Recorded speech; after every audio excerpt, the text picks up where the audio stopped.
সম্ভাব্য এসব প্রার্থীকে দলের ঐক্য বজায় রাখার জন্য তৎপর থাকতে বলা হচ্ছে। সোমবার বরিশাল বিভাগের কয়েকটি আসনের সম্ভাব্য প্রার্থীদের নিয়ে এ বৈঠক হয়েছে।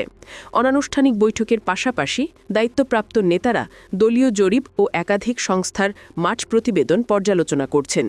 সম্প্রতি একটি বিশেষ সূত্রের মাধ্যমে জানা গিয়েছে ৮ বিভাগের বিভিন্ন সংসদীয় আসনে ইতিমধ্যেই প্রার্থী চূড়ান্ত করেছে বিএনপি। কারা রয়েছে সেই তালিকায়? চলুন বিস্তারিত জানা যাক। রংপুর বিভাগ লালমনিরহাট ৩ আসনে আসাদুল হাবিব দুলু প্রাথমিক সবুজ সংকেত পেয়েছেন। রাজশাহী বিভাগ চাঁপাইনবাবগঞ্জ ২ আসনে আমিনুল ইসলাম, চাঁপাইনবাবগঞ্জ ৩ আসনে হারুন অর রশিদ, রাজশাহী ২ আসনে মিজানুর রহমান মিনু, নাটোর ২ আসনে রুহুল কুদ্দুস তালুকদার দুলুকে মাঠ পর্যায়ে কাজ করতে বলা হয়েছে। সিরাজগঞ্জ ২ আসনে